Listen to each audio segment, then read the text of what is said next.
Bologna Children's Book Fair. I'd like to know the story of Old Man's Journey. So how did, first of all, tell me about your studio. Okay, so the name of my studio is Broken Rules.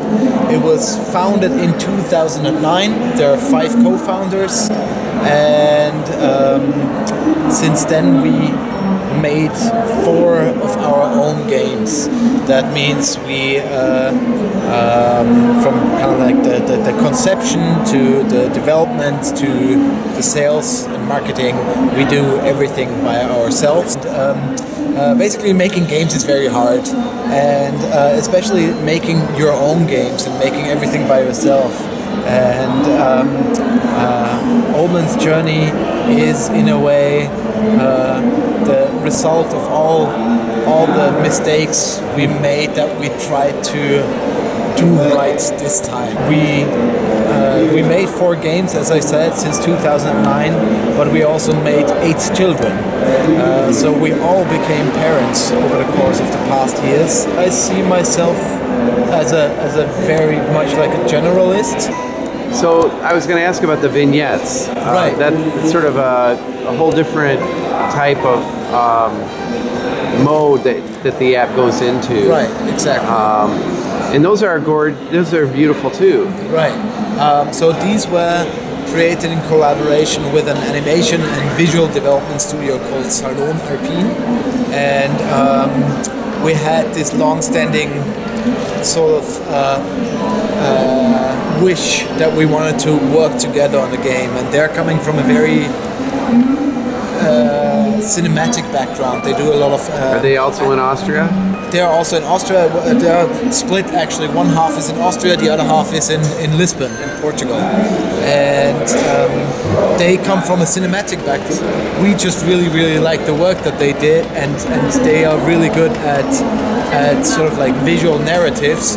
There are a lot of things that you can do in animation and movie that you can't do in games, because it is real time and it has to run on these mobile devices and it has to be fast and responsive, and so there were a lot of situations where they suggested things that we could do and we were like, sorry, we just like technically like cannot do it. We have to like cheat much more to simulate similar effects, but they're just like things that you can't do. So for them it was like a big learning process of how game development works.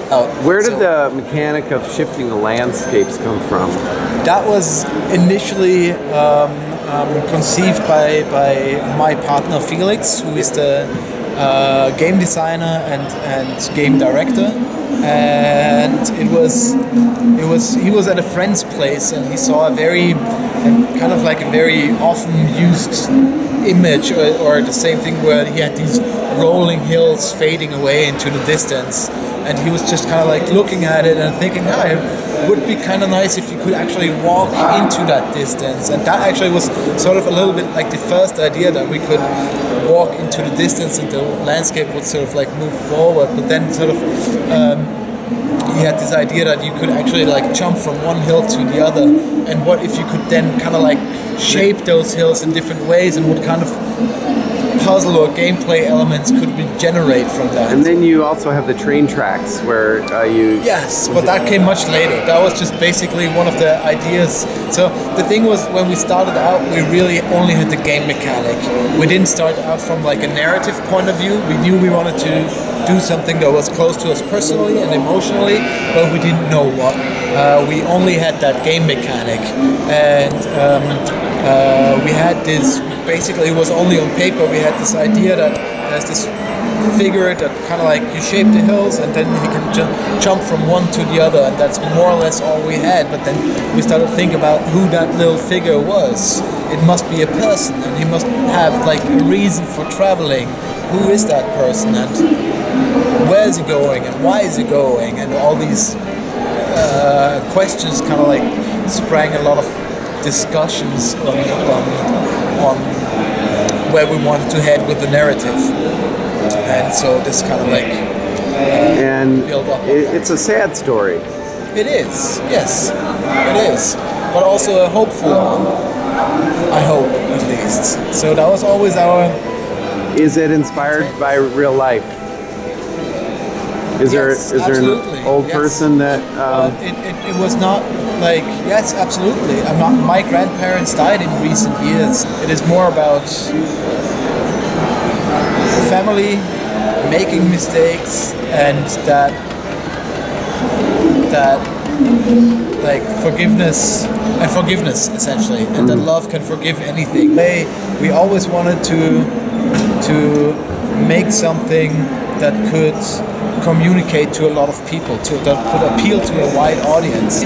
We approached this by a design philosophy, I guess you could say, or an approach that we took from another game studio. They're called That Game Company, and they made games, fairly well-known games such as Flower and Journey. They have this sort of like emotional progression curve that goes through the game, and it's basically you have like, to say it's a positive emotion, negative emotion, and then kind of like the level progression, and then you have sort of like a curve that goes like this in the end. And we took that approach and we tried to align every single element in the game to that emotional progression. So all the visuals, the environments, the music, but also the gameplay elements align to that emotional progression of the narrative arc. So for example, there's this one level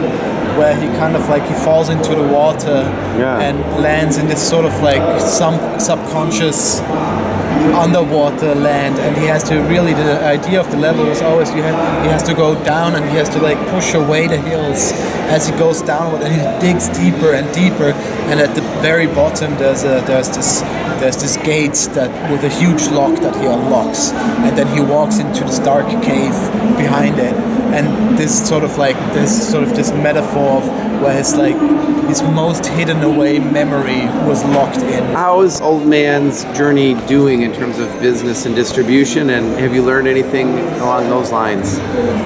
The reason why we founded our game studio was we wanted to make our own games, so it was mainly a creative endeavor, and we all came from either game design or visual design, and none of us came from the business side of things. Old Man's Journey, our goal was ultimately to make a game that appeals to a wide audience, that is very sellable, and can make a lot of money potentially, hopefully, finally, and still is true to our artistic vision. It's kind of sort of our perfect sort of doing the balance between creating art and creating a product that you want to sell. $5.99 US, okay, and €4.99. I'm not sure. We all have learned a lot. Would you make this app again if you were to Yes, absolutely.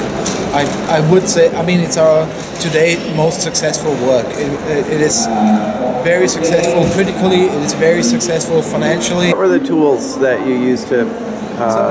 Yeah, sure. So we basically use Unity as a development environment, and then basically all sorts of tools around that. For the art, we use mainly the Adobe package, so most of the in-game art was drawn in Photoshop. The characters were built in Illustrator, animated in Flash. The cut scenes or memory scenes were also done in Photoshop and animated in After Effects. And so yeah, this package basically, and then all sorts of different smaller tools essentially. So is there, what's your favorite software that you feel that you're really a master of? Whatever gets the job done. A good answer, really. I think there's no such thing as the perfect software, because it really depends on what you want to achieve. So when you're going to draw something or do a sketch, what's on your desk? What do you sit down with? It depends. Usually just pen on paper. It's the simplest form. Nowadays I use the iPad with the Apple Pencil a lot and draw with that for... Use Procreate? Yes, Procreate. Yeah, most of the sketches was done on paper. Actually, I'm completely self-trained. Ah, interesting. I was trained as a graphic designer / web designer, and I have no formal education in art whatsoever. Old Man's Journey, we used Flash, that is now called Animate, I believe, and that was mainly because our main animator is he has a long Flash background, and that's what he feels most comfortable with. I personally prefer After Effects for doing it, but it also depends on what I'm doing. There's this tool for games specifically, an animation tool called Spine by Esoteric Software. I believe they are Italian, actually. And that is a very enjoyable software because it's very straightforward. It's very easy to learn, and you can do quite a bit with it. It has all these kind of like mesh deformation animation stuff where you actually can sort of fake rotation of 2D things, and I always like that sort of, how do you say, that intersection between 2D art but sort of 3D animation, where you have like rotations of volumes, but it's still 2D. And then I like the traditional frame-by-frame approach, but it's just very, very elaborate and takes a long time. So, do you have advice for a college student on getting into this business? If you could go back into college, what would you take? Never was in college. That's probably a... I learned by doing it, and I think I always wanted to go to college, but I was never taken. I applied, I think, 3 times at art university, but I always was rejected. And, wow. And I always wanted to go there.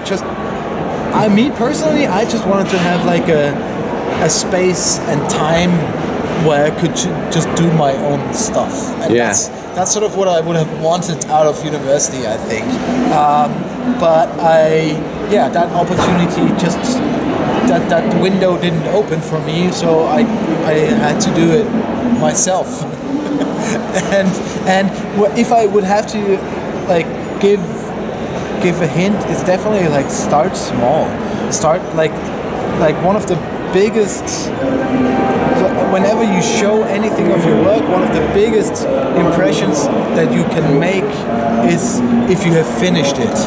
If you're able to finish something, people will respect you for it, no matter how large it is or how small it is. Really. You don't need like a huge project, but like something very small, but that polish that, refine it, and finish it. Mainly finish it. And because that's what, like, game development is hard. It's very hard, and it's exhausting, and it takes a long time, and there's a lot to learn, and all these types of things. So if you're actually able to start something and finish it, I think that usually, like in my peer groups and from the colleagues, from what I've heard, kind of this topic often comes up. It's like someone's playing Old Man's Journey right here. Unfortunately, without the sound, I should definitely name drop our composer. Yeah? Because the music is just so good. We worked with a guy called Andrew Warman. I listened to the soundtrack for, 2 years now, almost on a daily basis, and I still can listen to it without being like annoyed as heck. So that is an achievement. It's also interesting, our animator who did the character animations, he made him, I don't know, for some reason he became sort of like his belly grew and grew over the process of the game. So in the end he turned out like a lot more round than he was That's funny. But it's alright, he's healthy. Okay, good. Well, thank you very much. You're welcome.